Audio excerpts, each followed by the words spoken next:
So Telangana ఆవిర్భావ దినోత్సవ వేడుకలు ఏర్పాట్లు ఎలా ఉన్నాయంటారు? సోనియా గాంధీని రమ్మని ఇన్వైట్ చేశారు సీఎం రేవంత్. ఓకే అండి, 10 years ఆల్మోస్ట్. అంటే కేసీఆర్ గారేమో ఇది ఏమంటారు దశాబ్ది ఉత్సవాల ముగింపు అని అంటున్నారు. అది ముగింపు ప్రారంభం ఏదైనా కూడా ఒక 10 సంవత్సరాల తర్వాత మేము కూడా అధికారంకి వచ్చినాం.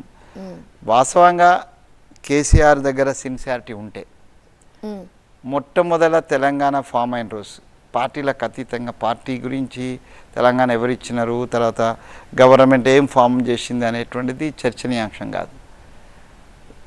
నేనైతే ఒక తెలంగాణ ఉద్యమ బిడ్డగా నేను కోరుకునేదంటే అలా 1st June 2nd 2014 నాడు డెఫినెట్గా మీరా కుమారి గారిని, సుష్మా స్వరాజ్ గారిని, సోనియా గాంధీ గారిని వీరి ముగ్గురిని పిలవాల్సి ఉండే. వీళ్ళతో పాటు తెలంగాణకు సపోర్ట్ చేసినటువంటి అనేక పార్టీల పెద్దలు, శరద్ పవార్ కావచ్చు, శరద్ యాదవ్ కావచ్చు, లేకపోతే శిబు సోరెన్ గారు కావచ్చు, అప్పటికి స్వామి అగ్నేష్ బతికున్నట్టున్నారు స్వామి అగ్నివేష్ గారు, ఇట్లాంటి చాలామంది పెద్దలు తెలంగాణ ఉద్యమానికి వెన్నుదన్నుగా నిలబడ్డారు. కేసీఆర్ అధికారంకు రాగానే అందరినీ మర్చిపోయినాడు. దాంతో పనిచేసిన మాలాంటి వాళ్ళను, కోదండరాం లాంటి వాళ్ళను, స్వామి ఎట్లా అంటే చాలా చాలా త్యాగాలు చేసిన వాళ్ళు ఉన్నారు కదా, వాళ్ళందరినీ కూడా ఎందుకో ఆయన స్టైల్ ఏందో కానీ చాలామందిని ఇక్కడ తెలంగాణ లోకల్గా పనిచేసిన వాళ్ళను పక్కన పెట్టేశాడు.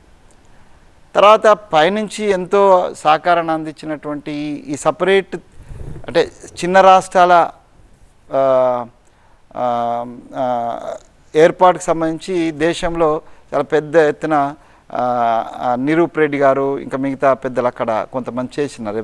హరిత ప్రదేశ్, దీనికి సంబంధించి డిఫరెంట్ స్టేట్స్, ఇది విదర్భ సంబంధించి కోసల్, మన ఒడిశా సంబంధించిన కోసల్, సపరేట్ కోసల్ గురించి ఇట్లా చాలా రాష్ట్రాల వారు చేసినారు.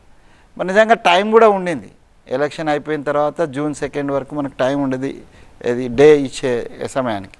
ఈ సమయంలో ఈయన అందరితో కాంటాక్ట్లో ఉన్నవాడే, అందరైనా కాంగ్రెస్ చెప్పిన వాళ్ళే. సో మరి ఎందుకు ఆయన ఆ రోజు పిలవలేదు సోనియా గాంధీతో సహా?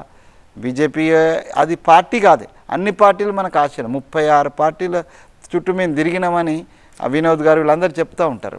దిలీప్ గారు నాతో కలిసి అలా మా తెలంగాణ ఎలక్షన్ మేనేజ్మెంట్ కమిటీ కన్వీనర్గా ఉన్నారు, నేను కూడా మెంబర్గా ఉన్నా. దిలీప్ గారు ఆయనతో కలిసి పనిచేసినాడు కదా. సో ఆయన ఉద్యోగానికి రిజైన్ చేసి ఆయనతో కలిసి ఎమ్మెల్సీగా పనిచేసినారు. ఇట్లాంటి ఎవరిని కూడా అందరినీ విస్మరించిండు ఆయన. అంటే నేను తప్ప ఇంకెవడు లేడు అన్నట్టుగా విస్మరించింది. అది దాన్ని ఆ 10 సంవత్సరాలు ఇట్లానే జరిగింది కాబట్టి దాన్ని పూరించే ఉద్దేశంతో అలా మా ప్రభుత్వానికి సంబంధించిన పెద్దలు ఈ నిర్ణయం తీసుకున్నారని అనుకుంటున్నాను. ఈవెన్ మాకు ఎవరు వచ్చినా అభ్యంతరం లేదు, రాజ్నాథ్ సింగ్ గారు వచ్చినా మాకు అభ్యంతరం లేదు, మోడీ గారు వచ్చినా మాకు అభ్యంతరం లేదు.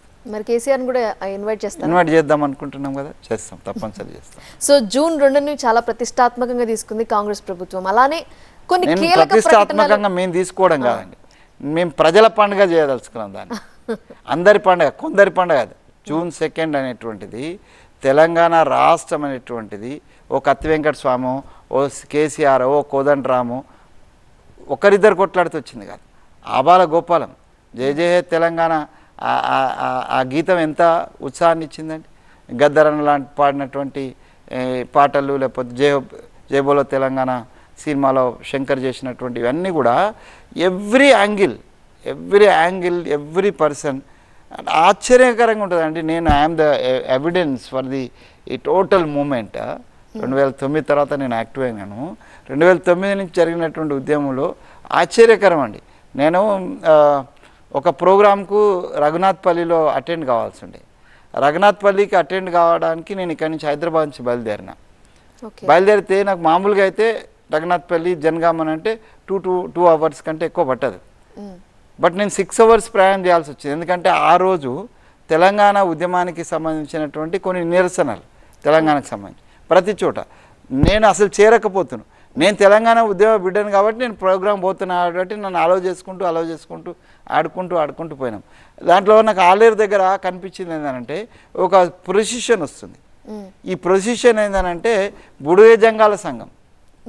సో చాలా చిన్న కమ్యూనిటీ, చాలా పేదరికంలో ఉన్నటువంటి కమ్యూనిటీ, వాళ్ళు ఒక సంఘం పెట్టుకొని ఆ బుడిగ జంగాల సంఘం తెలంగాణకు సపోర్ట్ అని వచ్చినట్టు. అంటే ఈ రాష్ట్రంలో అసలు తెలంగాణ సపోర్ట్ చేయనటువంటి వ్యక్తులు ఎవరు లేరు. కొంతమంది రాజకీయ నాయకులు ఎవరో మాట్లాడి ఉండొచ్చు వ్యతిరేకంగా, లేకపోతే తెలుగుదేశం సంబంధించిన వాళ్ళు, లేకపోతే కొంతమంది బీజేపీకి సంబంధించిన వాళ్ళు ఇంటర్నల్గా ఉండొచ్చు. కానీ ఓవరాల్గా 100% ప్రతి ఒక్కరు నో జెండా లేవు, ఎజెండా లేదు, ఒకటే జెండా, ఒకటే ఎజెండా ఏంటంటే తెలంగాణ రాష్ట్రం.